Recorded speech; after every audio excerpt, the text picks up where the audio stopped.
I was just gonna say, out of curiosity, have you ever gotten your eggs tested? Like we talked about testing the grass and stuff. Uh-huh. Uh, have you ever gotten one of your, or a dozen for sampling, a dozen eggs tested? I See have not, but what? that is something I will be doing this next season. Um, once, so the challenges I've been facing are you alluded to something way back, I don't know, an hour ago about shipping or getting the things you need in time to do the things you want to do. Feed has been a challenge for me, and until I can find, well, I shouldn't say find. The word is not find. The word is until my setup is such that my feed is consistent for the entire season or whatever. I've had to switch feeds a lot because of supply, because of price, locality, what have you. And so I don't feel like it's a fair picture to test eggs right now because they could change in a month Okay, if I have to change feed again, right? So once I'm at yeah, my that makes once I'm sense. on, but hay is another story. Hay is cut, it's in a bale. You take a sample from 40, 50 bales, you get a pretty clear picture of what you're going to feed your animals for the rest of that year. Feed comes in a bag. It's made the week you buy it, usually, maybe 2 weeks before you buy it.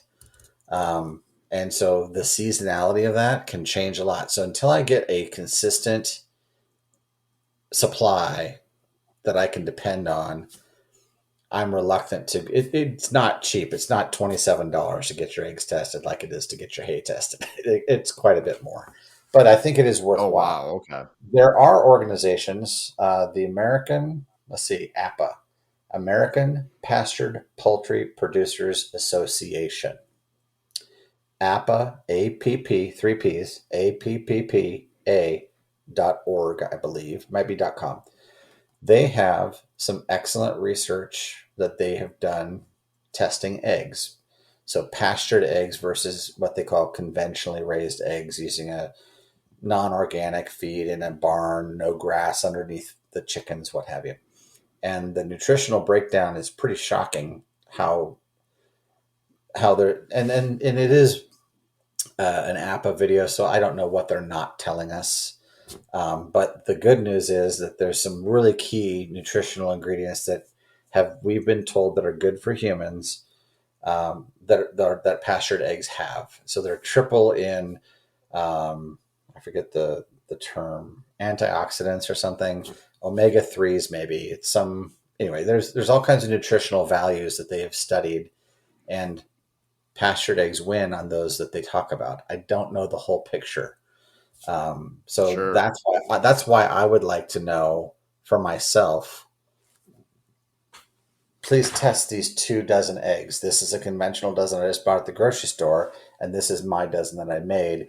Give me the data for those 2 dozens of eggs, and then maybe we can come back and talk about that on your show again. Because I would be fascinated to see the result.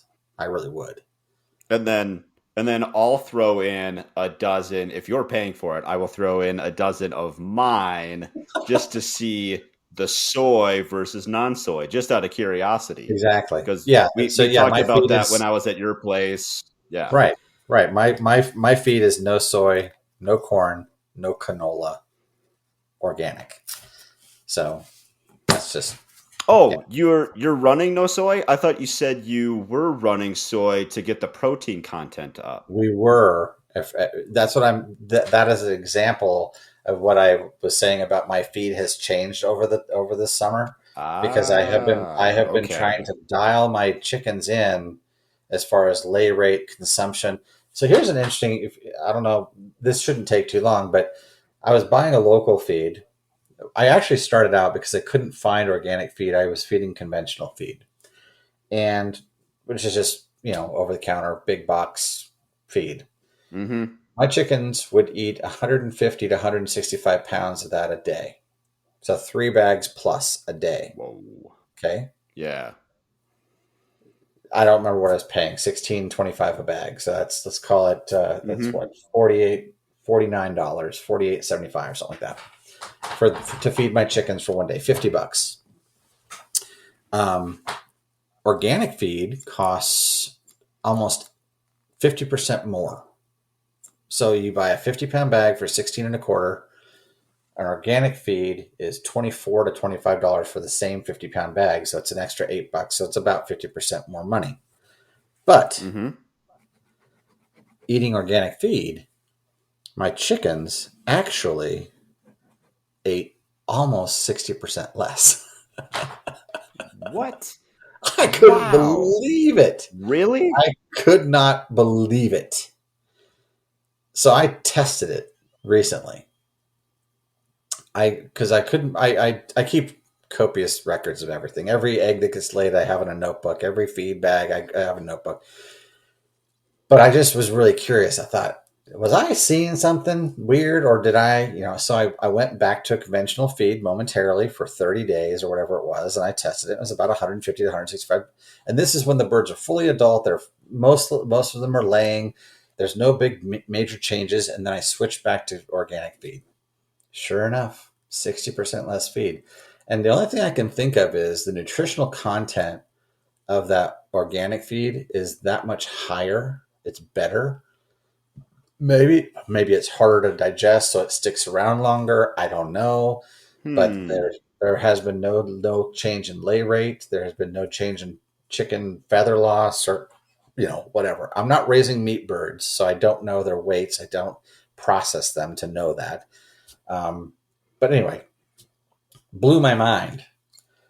So That here I is was. crazy. I've never heard that before. Well, I this is another conversation I was having with myself, debating: do I really need to be organic feed? Nobody really cares about that, right? Nobody really cares, really. I'm talking myself out of organic feed because it's so much cheaper to buy conventional feed.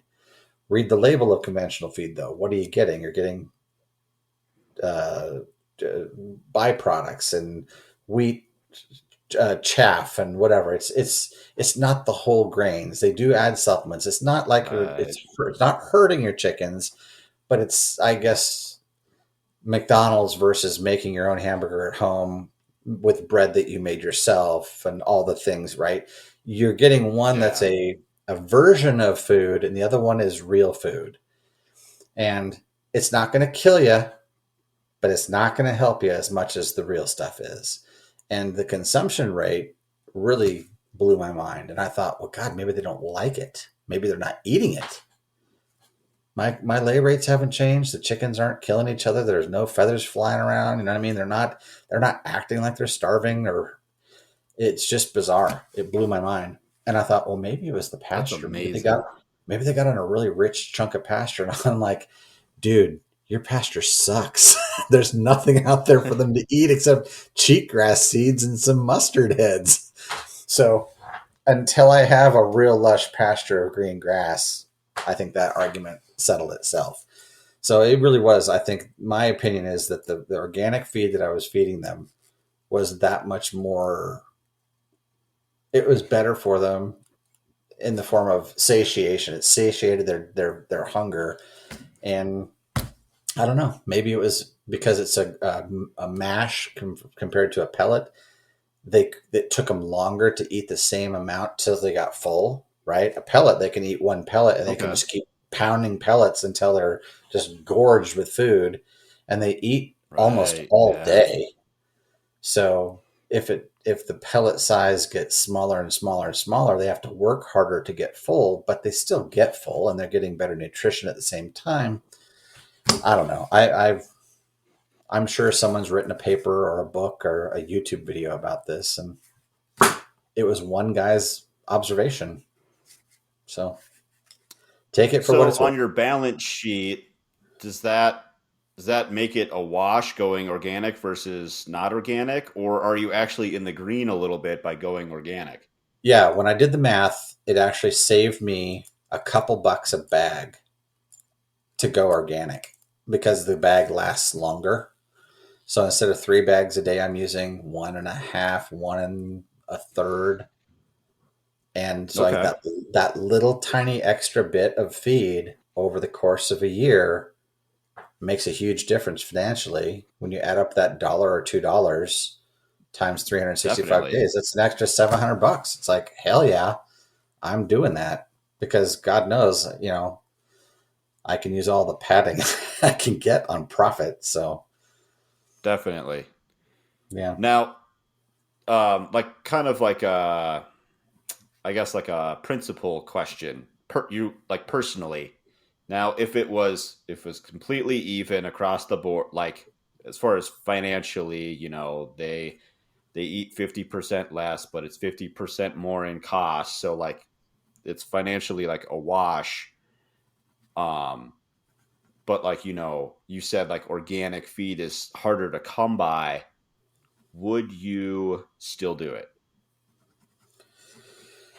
Well, I at first I thought I was going to have to drive 3.5 hours each way to pick up this organic food, and that was a deal breaker. I can't do that every 2 weeks. I can't drive seven Right. hours plus loading for an hour, unloading for an hour. I can't do it. The whole day gone just Mm-hmm. on principle of having organic food that's locally produced.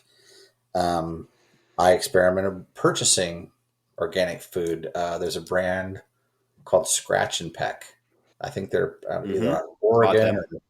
or Texas. I don't remember where they're from, but great food, man. Chickens dug it. Super expensive compared to conventional.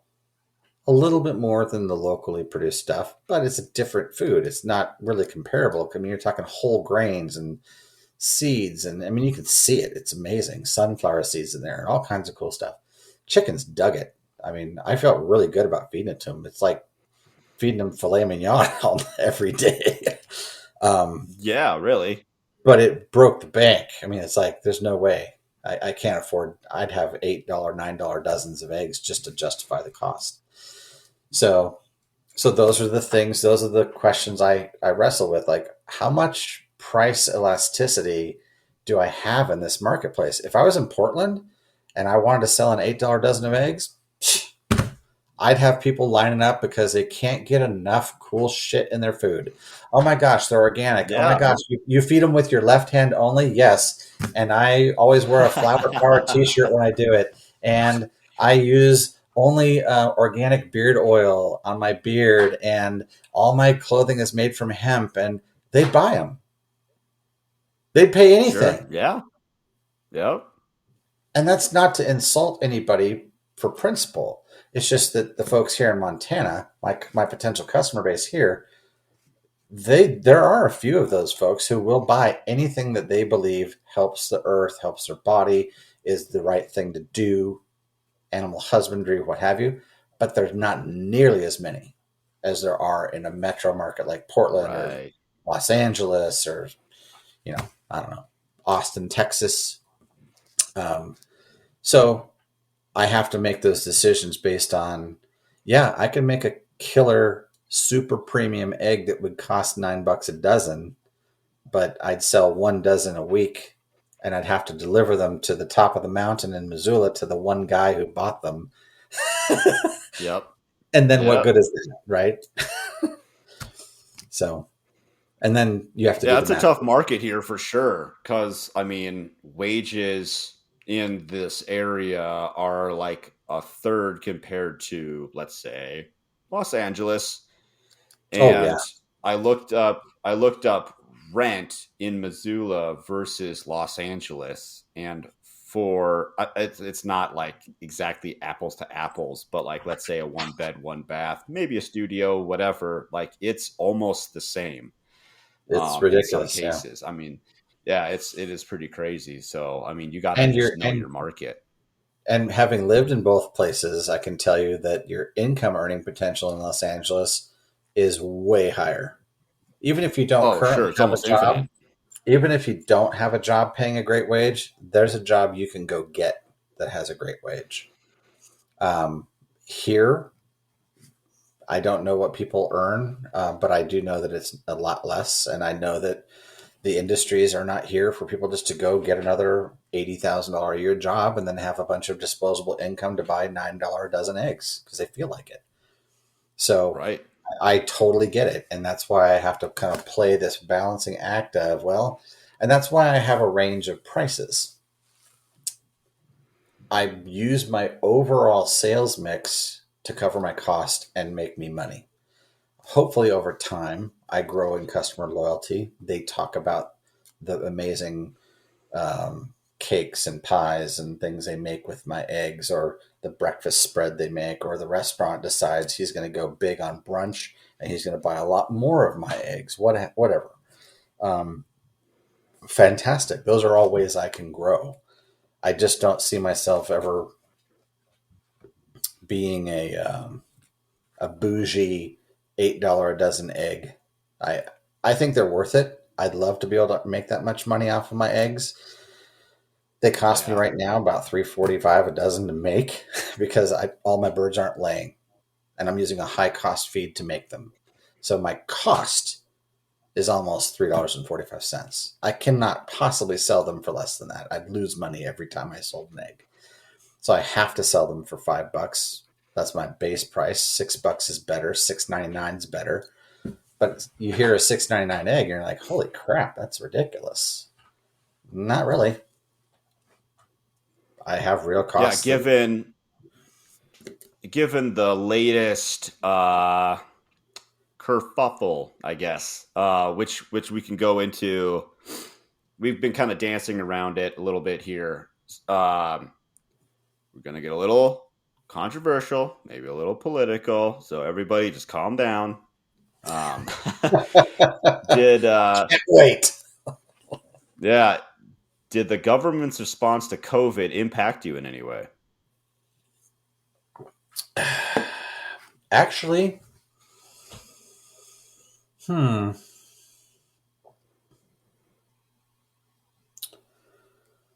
Um, in a way, very, very roundabout. We moved here in November of 2020. COVID had pretty much run the hardcore course in 2020. I had COVID in January of 2020. One of the first people that I knew to have it. Wow, My wife was patient traveling. zero. Well, Congrats. no. I was just lucky. My wife travels all over the place, all over the country for her job, and she traveled to Europe and brought it back to me. I got it. Spent 4 weeks on the couch. Anyway, um, Holy smokes, that's it a was bad. long time. It was bad. It took me 3 months to get back on my feet. Anyway, but I got it early, but I wasn't a farmer then, so it really didn't impact me. We moved here in November. Um, I started in earnest the farm. By that time, COVID had sort of peaked, and we were thinking we were out of the woods. We were thinking, oh my Mm-hmm. gosh, 2021 is going to be an awesome year. And that's how the way I proceeded. Um, Montana's economy seemed to be really doing pretty well considering how small of a state it is and the level of income folks have here. And there was, shortages of stuff. I mean, people were buying whatever was available. So food seemed like a natural business to get into because you couldn't buy meat in the grocery store for most of last summer. Or they were rationing. You could only buy 5 pounds per family or whatever. You go to the grocery store, they had rules around that stuff. You remember the toilet paper thing. So I Mm-hmm. thought, well, sure, I'll just start a local business. And so, no, I think the short answer is I don't really think COVID negatively affected me other than personally getting it. And then I got it again January of 2021. That time I got tested. They didn't have tests for it back in January 2020, but the symptoms were Sure. identical to the second time I had it. So I'm pretty sure I had it twice. Um, Wow. but Huh. other than that, and then, other than that, no, I don't think I really was affected by it. I do know of other farms that had to switch completely their business models. They selling exclusively to restaurants, or a big portion of their business was to restaurant. And then when those restaurants Mm-hmm. shuttered, they had to pivot and find another outlet for an existing herd of cattle or layers or meat birds that were already on the pasture, whatever. Luckily, I didn't have to deal with that. So no, the Huh. issues that were That's related. interesting. I think the issues related to COVID were shipping, accessibility of ingredients, so feed, the costs of goods. Like I bought some new tools during COVID that cost me 20%, all the costs of materials, lumber, especially 200% increase in cost of lumber. I was building chicken coops and things like that. So I mean, I guess that is definitely a manifestation of the COVID experience of shortage. Um, but the government's response, not really. No, we didn't Okay, qualify. We didn't qualify for any of the relief money because we didn't lose anything. I didn't have any sure. employees. I still don't. So, um, but just the sort of cultural stress of COVID, yeah, that affected me more than what the government did for sure. I guess I was what when I wrote this question as just kind of like general questions to people, the questions that I want to ask farmers. When I was thinking of this concept is Bo's story. Like because so they built like a new processing facility. My company that I work for, we wired their refrigeration units and freezing units and their processing line and all this thing. It's a very nice facility, and we were just Bo and I were just talking, and he had said that that he would get shipments of birds that they would all be dead because they sat on like the back of a loading dock for a day too long or 2 days too long or whatever. And so it's like, oh, okay, so I got a box of, let's say, 400 or I don't know what its volume is, but like 400 could be 4,000 baby chicks. Thanks. Now I get to take a backhoe and bury them all or whatever. Yeah, And so like things like the essential worker type of thing, like, oh, you can only do this if you're an essential worker, and you need sure. to do this, you need to do that. So like he and I really need to get him on at some point so he can properly explain it all. But yeah, And you're things telling like that that. story reminds me that I did buy my 400 chicken, my layers this year. I placed my order for them in February, knowing that I was going to have them. I needed to have them by April so I could have production going. Mm-hmm. So I ordered 200 birds from one hatchery, and I think I had three variety of birds in that mix. 200 birds showed up. As you described Bo's experience, my bird showed up 1 day longer than they were supposed to. It should have been 2 days shipping. It took three. 35 of those birds were dead in the carton. 165 Oh of them, no. 165 of them went into the brooder that night. I had to drive to Missoula to pick them up. They didn't deliver them to my house. Like, there's no way I was going to wait. It would have been another day. No, no, Um, no. so um, we brooded them. By the next morning, we'd lost all but 75. So Whoa. so we lost 125 total in the 12 hours between the time I picked him up and the 12 hours later that next morning. And so that's where we lost a couple here and there. So the short was we lost 100 and I think it was 135, 140 chicks. The great news was because of a delivery delay that the USPS, I don't know what happened. I'm not upset with them. It is what it is. Um, Luckily, the hatchery had a 2 day guarantee on live delivery. So I contacted them. They said, no problem. Oh, I know what it was. It was not COVID. It was actually the polar vortex that came down and hit Texas and caused all that mayhem in the South and Hmm. froze all the power lines and all that. It was that same time window. And so the USPS put a moratorium. My chickens were already in the mail when that all happened. That 2 day window, it was that same exact time. So I contacted the hatchery. They said, no problem, we will replace your chicks free of charge. But the USPS has put a moratorium on live animal shipping because of this post polar vortex backlog that they have built up. So they admitted that their systems were so overloaded because of the weather related delays, maybe COVID related delays. I don't know. But the story was it Okay. was weather related delays. And so they took a week off, said, we are not going to accept any more live animals. We can't get them there reliably. Give us a week. We'll be back. The hatchery said, we're going to give them 2 weeks. And it actually turned out to be 3 because the backlog was still just churning through. So I got my 140 replacement chicks. They also took 3 days to arrive, Oh but no. I think the weather conditions were more favorable, and I only lost like a dozen out of that 140.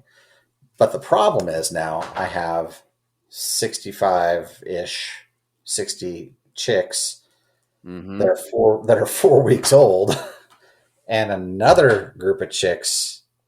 I didn't have 2 brooders, Right. so I had to make a brooder in a room and set up a whole new system so that my 4 week old chicks wouldn't kill my day old chicks and just defeat the entire purpose. So anyway, because of that experience, I decided to buy locally, and I bought another round of chicks and a fourth round of chicks to get my whole 325. I was kind of scrambling to fill my what I thought was going to be one order of 400 chicks and be one and done, and they'd all be the same age, and I'll get them all the same day, and everything would have been fine.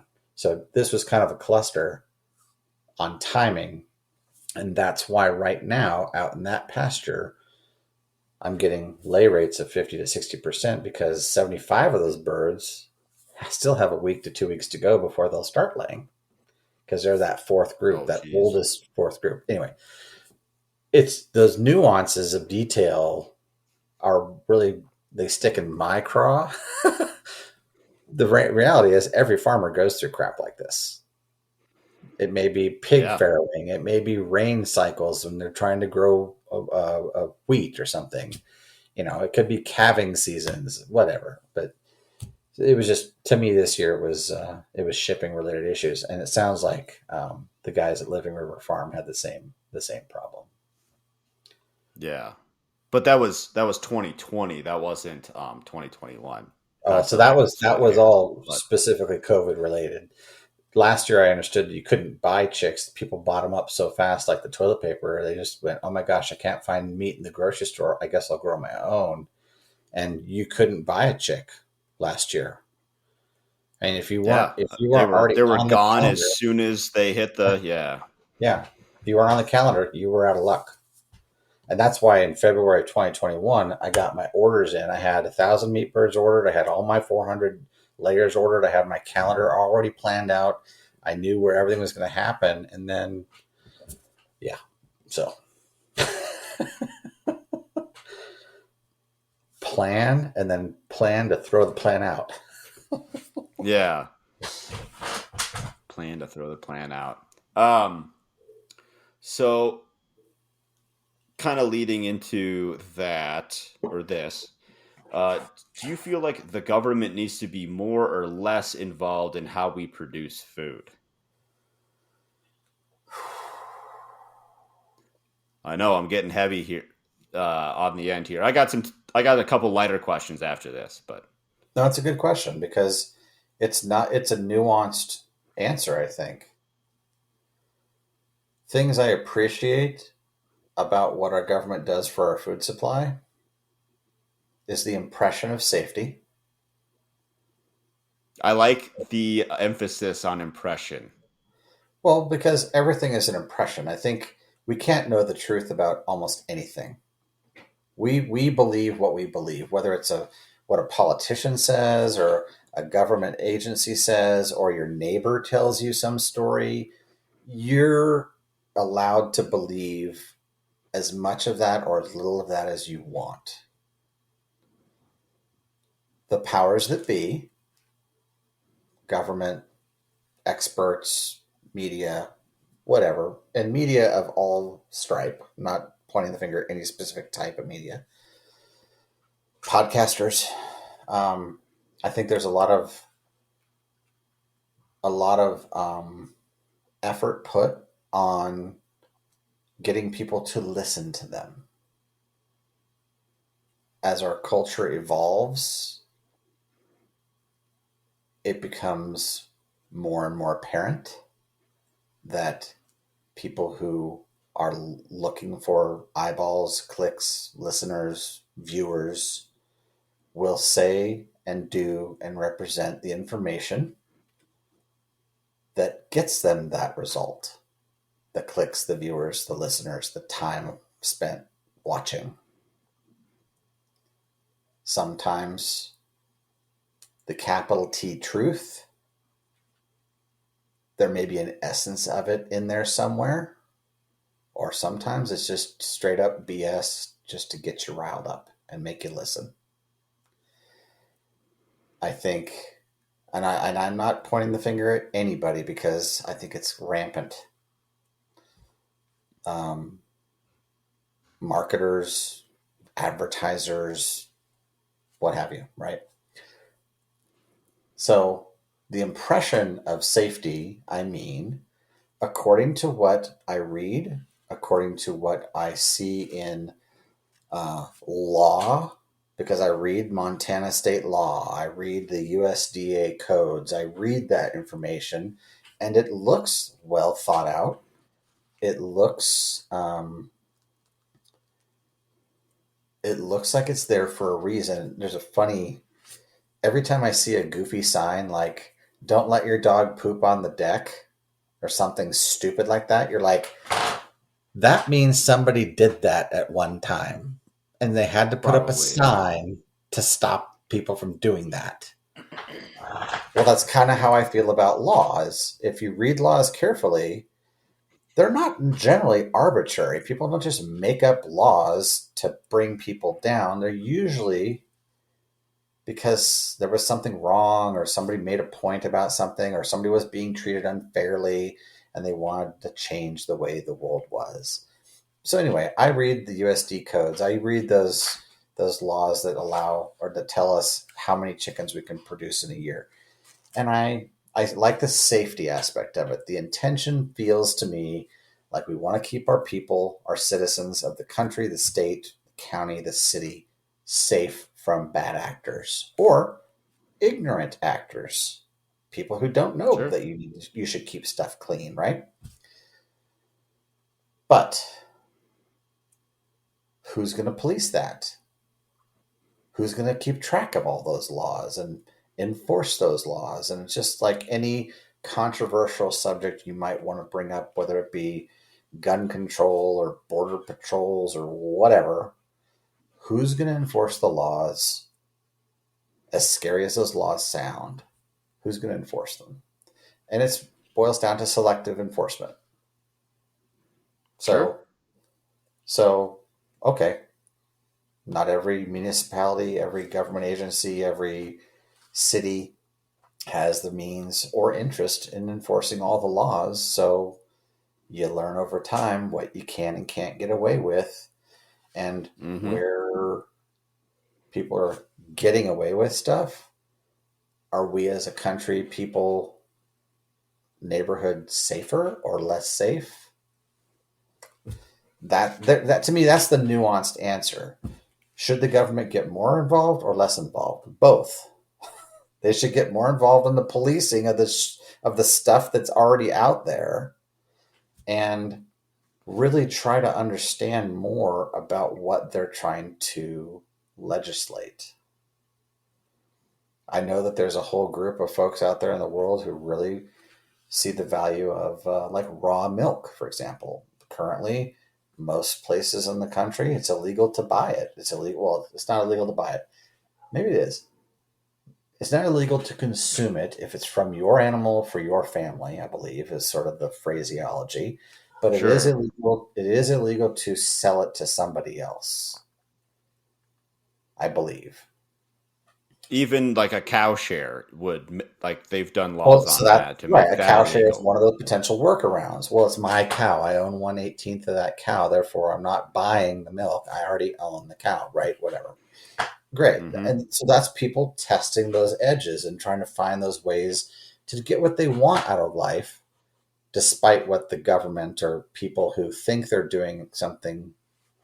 I guess I am of the opinion. that government people are human beings. Some of them are greedy. Some of them are uninformed. Some of them are well intentioned. Some of them are just jerks. Okay.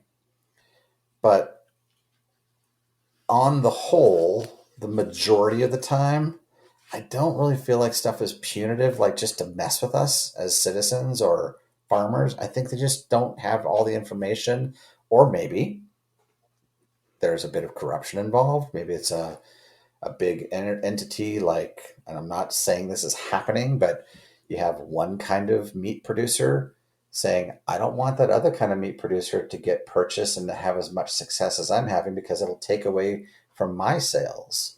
Or one kind of um, uh, ingredient that science seems to say that ingredient in a food is probably not great for us to be eating, but because they have lots of money, they can control the outcome of the legislation, the lobbying, right? That's And not the in this. science.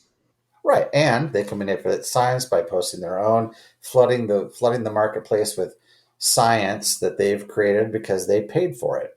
So, right. So, I mean, I'm not trying to say that I blindly follow every rule out there, but I do tend to look at them and scrutinize them and say, is it fair that I can't sell 1001 chickens? Or should I really work hard to make sure that I stop at 1,000? You know what I'm saying? Yeah. Joel Yeah. Joel It's Salatin, he went through this extensively, and he said, I think he has an exemption of 1,000 or 4,000 or some number, and he looks straight in the camera and he says, and we never exceed 1,000 chickens a year. And then he walks away. It's like the guy's a multimillionaire, and it's not because he's selling 1,000 chickens a year. I guarantee it. yeah. So anyway, Yep. so I I mean, I guess think the answer is both. I would like to see smart legislation that allows people to do what's safe and reasonable and prudent. Do I think you should be able to process a chicken in a dirty bathtub in your bedroom? No, I think that's probably a good rule to have. But is it safe to process chickens in a pasture on sanitized equipment in a processing model that is basically the open air market of history, right? Um, can I produce a clean chicken? Hell yes, I can. I've done it every time. mm-hmm. So, but maybe I'm special. I doubt it. I think a lot of people have good intentions. Nobody wants to make somebody sick in this industry. Nobody. That's suicide. Nobody in their right mm-hmm. mind wants to Absolutely. hurt a customer, hurt their family. So there's a certain degree, and I guess you might call that what is that? Cause no harm. It's not Democrat or Republican. It's the middle one. It's kind of more like libertarian, Thank you. non-aggression principle. Yeah. Thank you. Libertarian belief system. I'm not hurting anybody. Leave me alone. Yeah. And I tend to fall down that line a lot of times. Like, come on, man. But the beautiful part is enforcement really isn't that strong. So no one's really kind of creeping up behind me saying, "Hey, can you show me records? Is that 1,000 or 1,001? You know, your exemption's only good for 1,000. We're gonna ding you." No, there's nobody calling. So I don't know. Have you ever tried to count 1,000 chickens? Like, also, have you ever tried to count more than 25? It's hard. Dude, every time I walk out my pasture, I see that and I mentally go, that's 325 chickens. And then I will play the game sometimes. I'm like, okay, 5, 10, 15. Oh, geez. I get about to 25 and it's like, okay, forget it. I can't. But yeah, yeah. it's ridiculous. No, I mean, the record keeping, anyway, so yeah. But no, I think it's a Yeah. complicated question. And if you, my opinion is, if you fall hard on one side or the other of that question, I would challenge you to really relax and think about the nuance of the question, because government regulation can help you and government regulation can totally screw you. It just depends on where it sits, right? Sure. Yeah. And and if you have principles and belief systems that align with where it sits, then go government. But if you're right, and I think there's no political party that's immune. Depending on what we're talking about, who's pushing it, what the benefits are, tax codes, laws, whatever.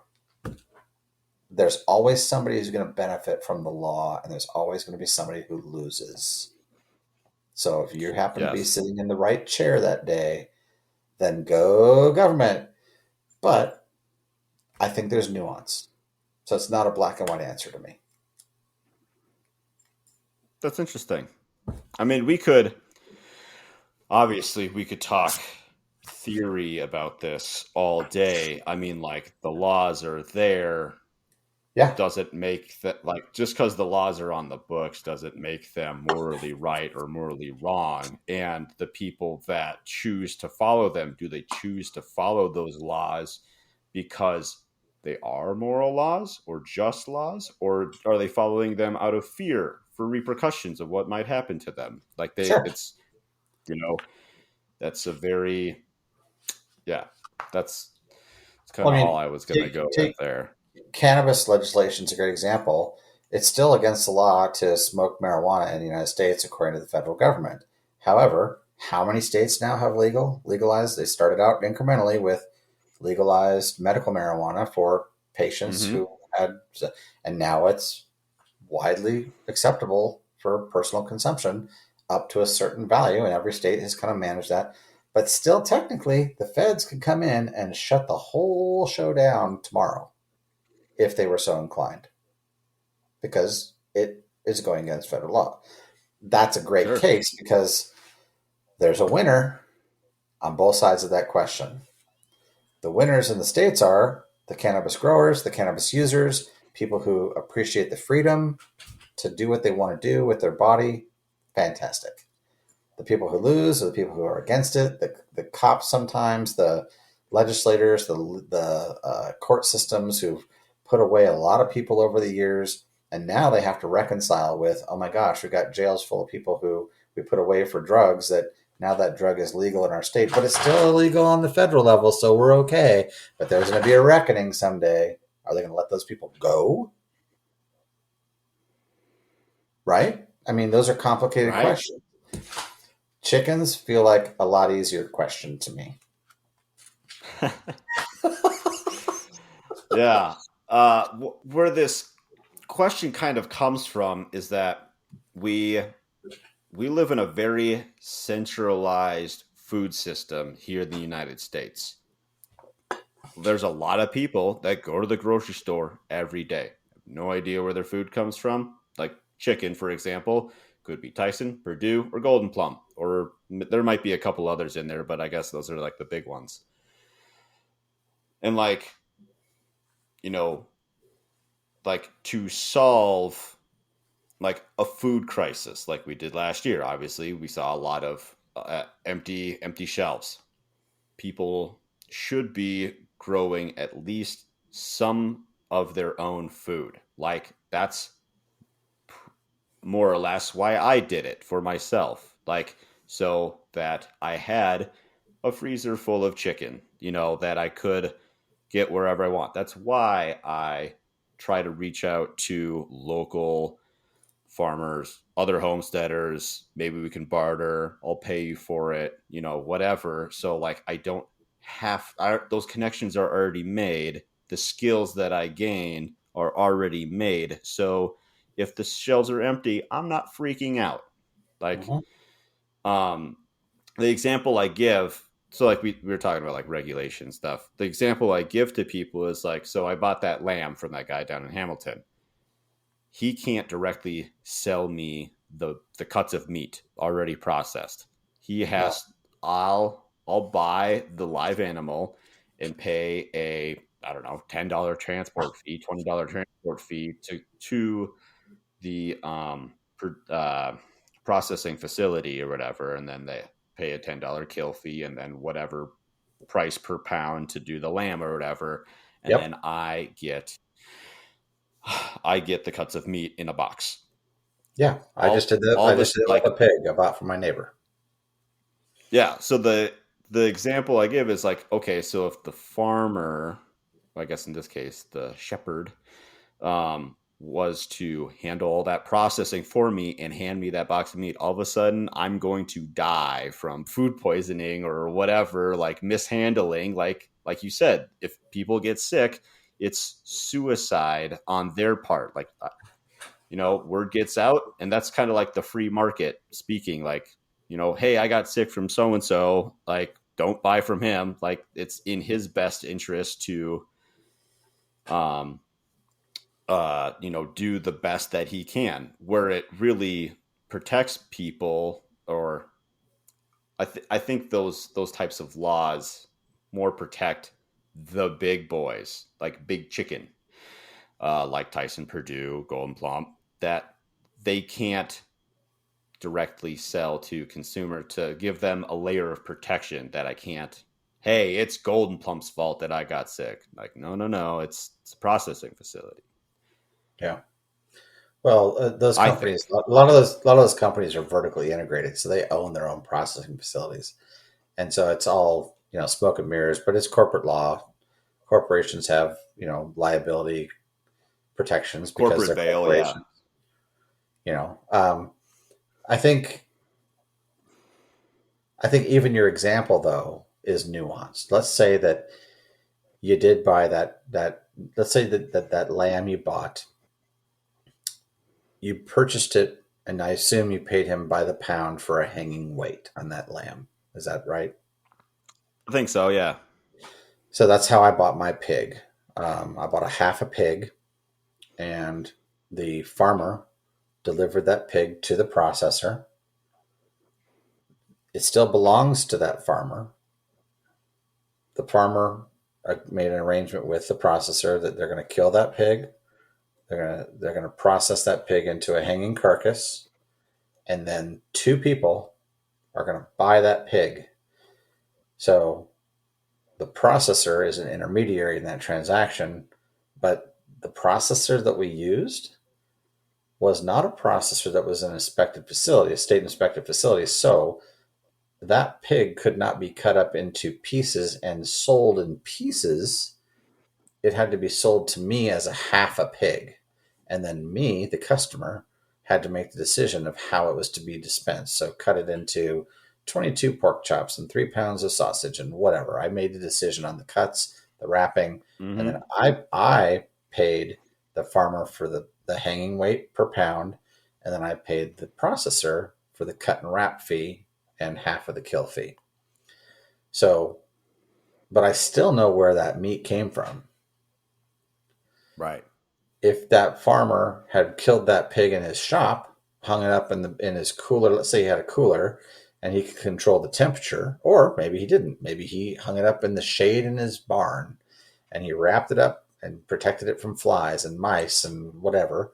And then 2 weeks later, it's cured, and now we're gonna go ahead and cut it up. And he sits out there in his patio and a bunch of knives and cuts it up and wraps it up and sells it to me. Which of those scenarios do I feel better about as a consumer? Well, it's nuanced. Do I like That's having to fair. have a intermediary as a requirement in the transaction? No, because I don't like people telling me what to do. But do I like the fact that this farmer, who I really don't know from Adam, I don't know what his skill set is. Does he understand sanitation?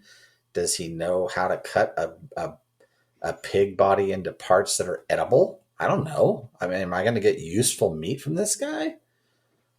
I don't know. But I love the idea that I'm directly paying the guy who raised the meat and paying him a nice price for this.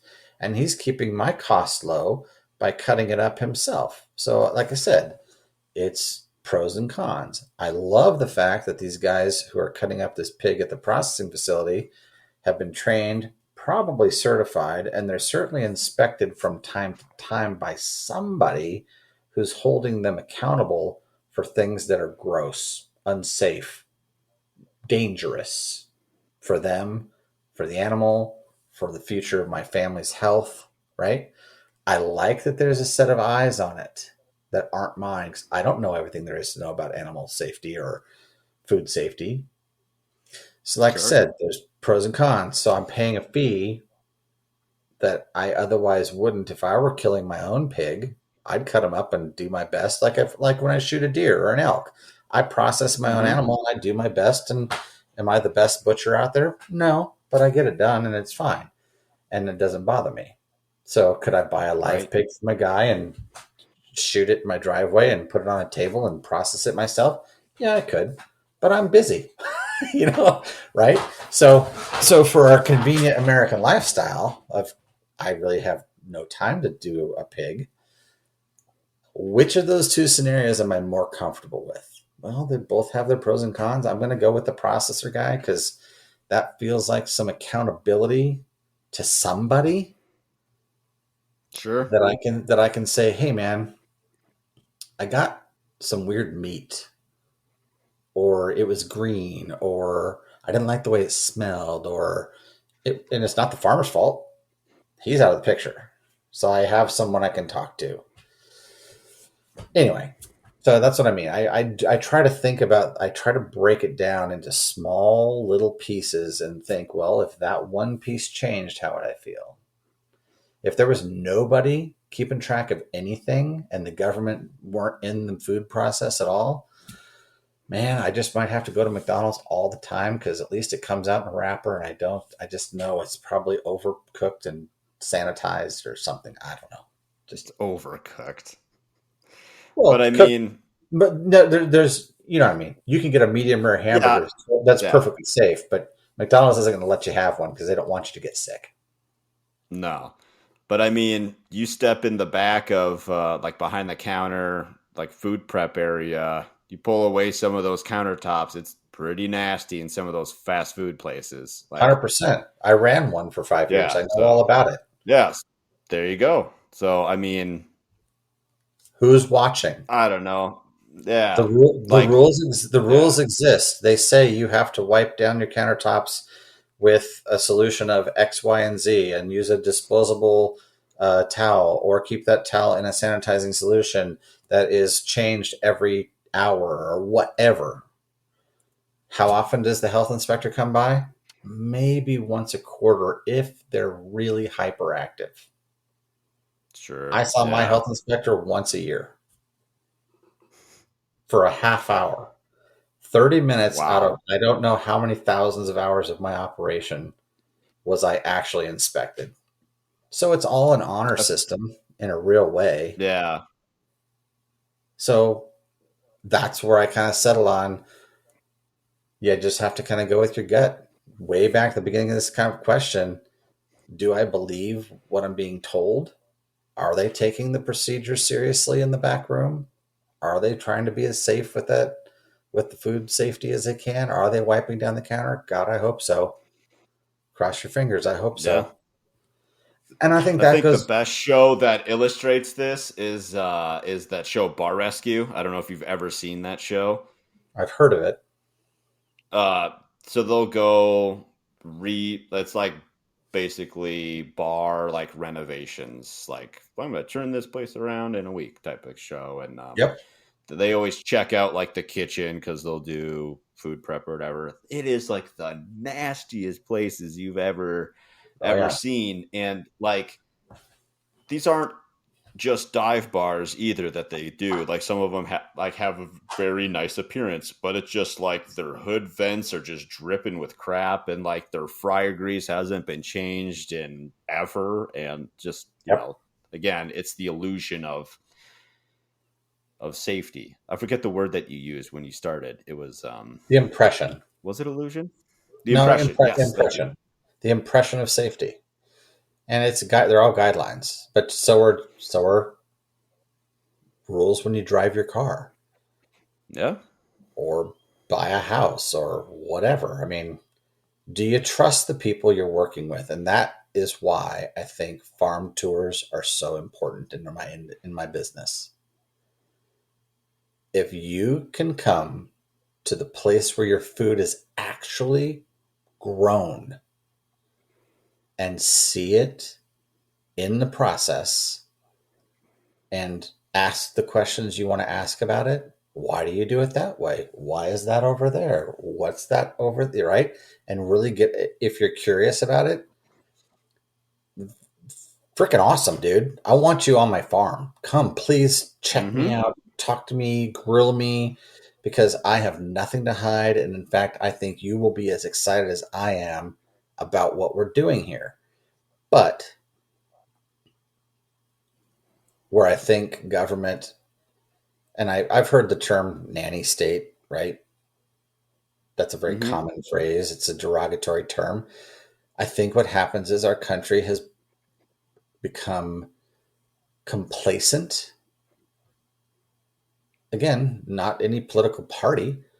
We haven't had a world war in a long time. So we're pretty safe and secure. And we've had prosperity for 75 years in a row. And my gosh, we have a little blip in a housing market and everybody craps the bed. And right. I mean, we had a Yep. world war. My parents were the product of that world war ending. They were born because we were so happy it ended.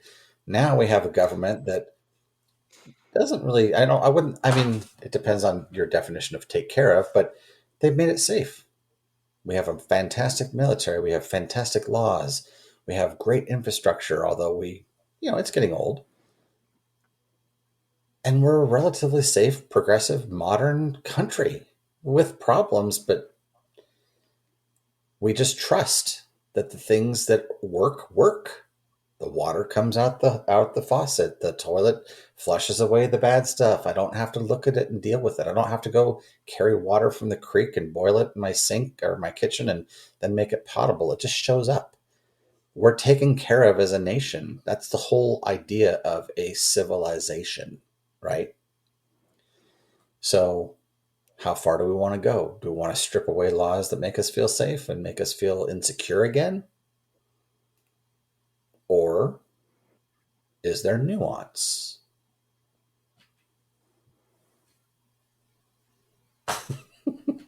I think I'm not that's going to. that's a great that's a great place to put this segment to bed because we are running very long.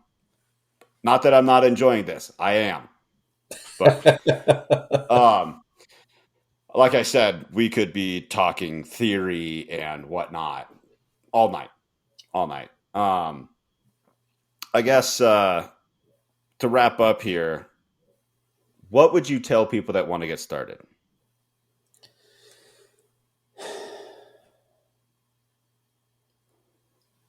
Homework is important. Pre homework. Joel Salatin said something in one of his books. It was either pastured poultry profits or beef. What do they call it? Salad bar beef, or the one that you Mm-hmm. referenced. You can farm or something to that effect. Mm-hmm. The first thing you need to understand is if you're going to try to grow food for money and make a living at it, and that's my business. I'm not a homesteader. This isn't a hobby. This is a business for me. So that's where I'm coming at this from. I honestly have no idea. I mean, hobby farmer or homesteader, or you want to have a day job and live on property, that's a whole other question. If you want to run a business that depends and then you want to put food into the food system and make money doing it, figure out your customers first. Figure out where you can sell, what they're willing to pay, where do they live, how far do you have to get that product, move it to get to them. Will they come to you for it? And that requires a lot of due diligence and a lot of research. There's 13 questions that you'll ask me. Where do they get that information? How do they do that due diligence? Ironically, the government has a lot of that information handy because we do have systems that talk about demographics and income levels and people's attitudes and perceptions. There are I see what you're saying. publicly available research studies that talk about people's opinions about how much money they're spending on vacation or how much money they spend on food or whatever. Okay, so you may have to dig, and I don't have any URLs to give anybody. I don't have any short answer to this question.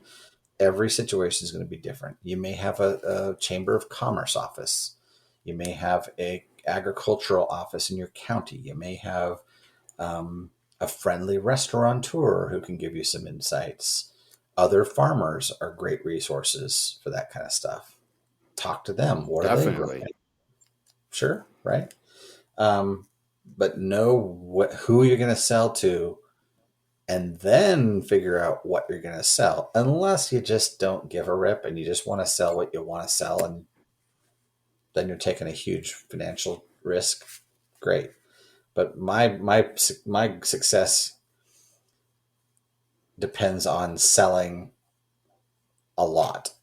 I need a lot because I need money, and so I have to sell a lot. That means I have to find out what the most possible people want, which means there's a balancing act between selling a commodity product at 99 cents, like Walmart eggs, for example. Hmm. I could never produce an egg for 99 cents, and I'm not big enough, nor do I want to. So, how many customers do I have in the marketplace that are willing to spend $6 on a dozen eggs? I honestly don't know, but I know there are more of them in Missoula than there are in Victor. So that's where I go to sell, right? And I got to go Definitely. run around and find them. Go to the farmers markets, see what they're selling, figure out what they're selling. What are the prices? Take notes, take pictures, talk to people. I mean, look at it like imagine you're buying a business. What are the questions you would ask to do that? Well, how much money did you make? How do you make that money? What are the shortcomings of your business? All those kind of questions, and answer those questions, and then decide, is this something I want to do? It'll scare the hell out of you, but it's super fun. It's It's the best yeah. job I've ever had. And if you do go to farmers markets and talk to farmers, buy something from them to thank them for their time. They're like they don't like looky loos. Like they're being nice by answering your questions. You could at least take the time and buy some zucchini or some whatever tomatoes from them. Literally anything, Yeah, yeah, because they're there in the hot sun all day or in the rain or whatever. that's a great point. And that's I think Just a courtesy. go take a farm tour and then hit their farm store when you're done. Give them the thank you of the transaction. Shop Yes. local, buy the stuff. Don't buy stuff you don't need. But man, if you need a dozen eggs, hey, I got these for $6. What do you think? Yeah. So And yeah, what do you think that's about woofers? People like work weekends on organic farms or that type of thing, like farm help. to be honest with you, I don't know much. I'm familiar with the term. I don't have an opinion on it because I don't see controversy there. I think I am lucky that I'm able to do everything I do on this farm by myself. I mean, on a day to day basis. I don't have hired Hmm. hands. I don't have staff. I have enough hours in the day to get my chores done and still chip away at projects. Maybe someday, and again, I think that comes mostly because I'm a privileged person who has a primary income coming in completely different door. My wife, right? She makes the money, and I get to play at the farm all day. Sure. My play is a business though, so I'm not. It's not just me screwing around. But I think if we really evaluate what are the, I guess my question is, people who work on farms, are they trying to learn? Is that what they're trying to learn? Pick up the best practices and habits and understand how businesses operate and then take that knowledge and go elsewhere and start their own farm? Is that kind of the controversy? Oh, there's no controversy. Just like some people don't like. It's more of a burden than they're worth. So when almost 10 years ago now, I worked on a beef. Their primary income was beef. They had some dairy cows and stuff like that. Um, like for 6 weeks in Montana, and I just needed to get away from whatever I was doing. That was kind of Sure. like my thing. I just whatever I was doing wasn't happy. Needed to go do this other thing, clear my head for a while. And so she was like explaining to me how like woofers or farm help, I guess, not just woofers specifically, that you shouldn't run your farm or whatever operation based on that kind of help. You should be able to run it without it because they're not always going to be reliable.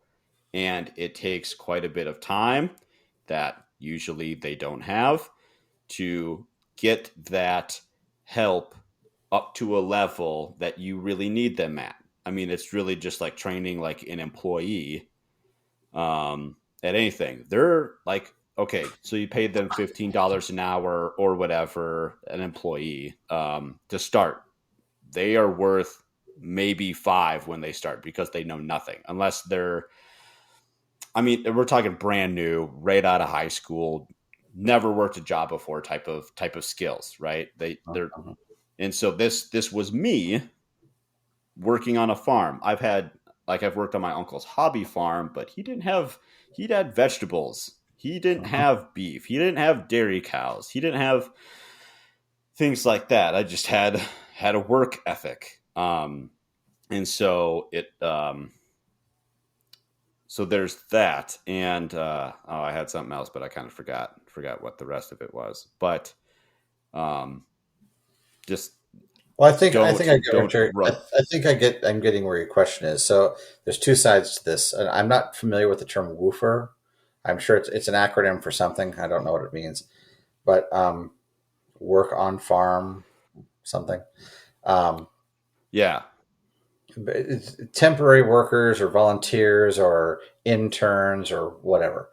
To be honest with Mm-hmm. you, I share the woman's sentiment. I am probably next year we'll be at a place 2022 I will be at a place where I need help. Okay, I'll have so many animals dropping calves and piglets and chickens and brooding and feeding and managing tons of feed at a time and what have you, repairing structures, moving animals. My days are going to get away from me, and I'm not going to have time to do what I'm doing now, which is the additional projects to continue to grow the farm. So something's going to have to give. So either I get stuck at the same level that I'm at now forever, which is not my goal. I want to grow every year, and so I'll have to add employees. So I will be. I've seen people, farms in my area, take on volunteers, and I think, man, like you're saying, I have to hold this person's hand. I have to tell them exactly where the shovel is in the green shed, and not the square shovel, but the round shovel. No, no, no, not the trenching, long, skinny shovel. Let me show you. And now it takes me away from my work, and now I've got to go help them, which should have been a simple ask, right? Simple Yes. question. So I understand that question, but there's also that pinch point of, but I still need help. Sure. Yeah, they could leave you high and dry though. Like, hey, this 100%. I'm not really feeling it. Just like an employee, they can leave at any time. You know. Yep, they can. And that's where you have to just build relationships with people and trust them, and Yeah, decide it's decide uh, early it's a decide balance. early and often. is, do I trust this person enough to have them on my farm as a coworker, support person, employee, what have you, right? And I think that goes back to a lot of how you think about the world, how you see the world. Are people out to get you, or are people generally good and willing to help and Yeah. step up? So that I Is can't this answer that person question. going to show up on my property, break their leg, and then try to sue me? You know, Right. like Right. Yep. all Yep. these kinds of things. So Yeah, this is probably not the best business to be in if you're a person who's skeptical of people's intentions. probably not. Yeah. No, and demographic makes a difference too. But there's bad actors everywhere you go. So you There just are, but gotta. it's you talk about a long game. Man, I can't even imagine how big of a pain in the neck it would be to try to game some farmer out of some profit. Or I mean, good God. Yeah, they're already like they'll tell you they're broke. All their assets are tied up in farm equipment and whatnot. Yeah, yeah, yeah. So Well, hey, was there anything else that you wanted to bring up that we didn't cover yet? no, but as anybody who's, if there's anybody still watching this or listening to this, um, after almost, well, 2 3/4 of an hour, um, Yeah,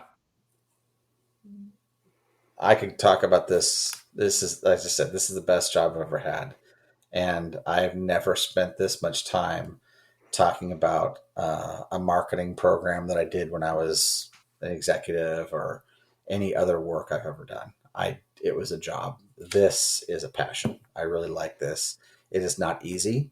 It is not free of stress. It is not free of um, anxiety, but it's extremely rewarding.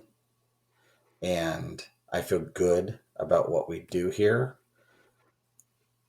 I feel good that the products I'm selling to my customers are truthful in the claims that we make.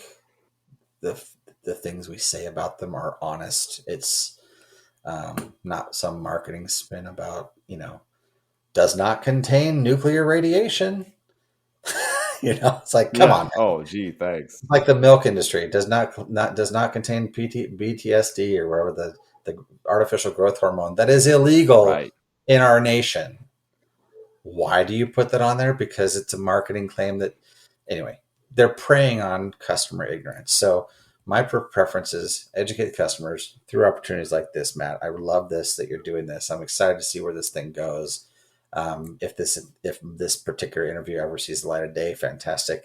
If not, we've both learned a few things. So thank you for having me on. I really This might be the only episode, but at least will see the light of day. And like I'll obviously send you all this once it's finished and whatnot.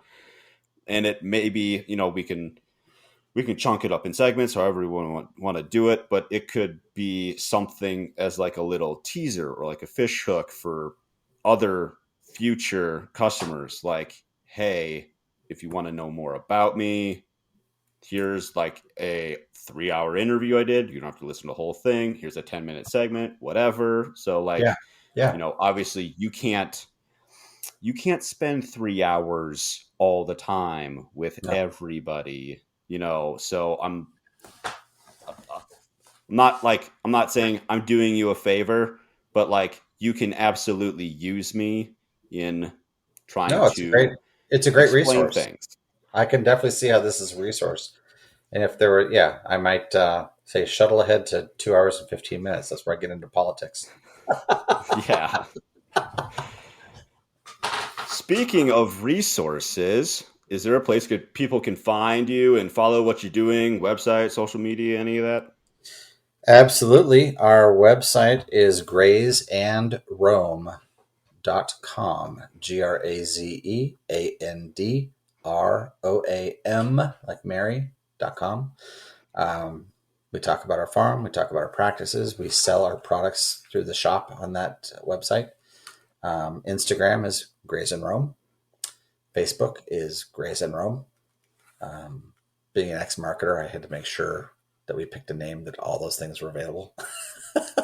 I thought about that when I asked that, like when I wrote that question, and I was like, I bet he's got this nailed. I don't even need to ask him before we record Yeah, that yeah. he's got No, these it's things fine. set up. So, Um, I've seen a lot of brands fail at that, and they can't own their own name because they picked a great name that they love, but somebody else is sitting on it. So mm-hmm.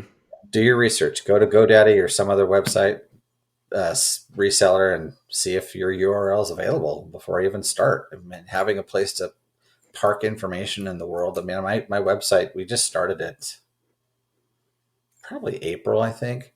Zero traffic, none, not a person. Mm-hmm. And then we changed our name in June or July, which was great because then you go from none back to none. Yeah. But since then, we've started advertising in the form of communication through Nextdoor app, Facebook Marketplace, Craigslist bans you. You can't sell eggs on Facebook or Craigslist technically, but Craigslist lets them through every once in a while. And so little by little by little by little, our name has been getting out there, and our traffic's up about 400%, which is not a lot. When you're tiny, it's easy to get big numbers because anyway. Mm-hmm. So yeah, the internet, grazeandrome.com, social media, Graze and Rome.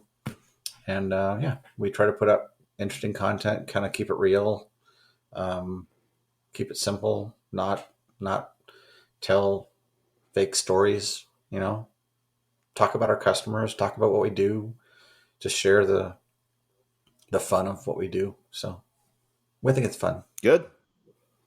I think it's fun. Otherwise, I wouldn't have talked to you for 3 hours about it. So, I Yeah, for mean, sure, for well, sure, yeah, man. I can have links to all those things in the show notes. And thanks again Cool. for joining me today. It's been really great having you, and look forward to seeing you again. Same, man. I appreciate it. Look forward to seeing that boy. Man, he's running. I started trusting him carrying an egg from the chicken coop. Started yesterday, and today I got him to say the word egg, and actually got a little video on that. So that's actually on our Instagram. And but yeah, I'll have links to all that stuff in the show Right notes, and on. you can follow Farm Hop Life on social media, and I'll post all that links. So hey, I appreciate everyone listening, and we'll catch you next time.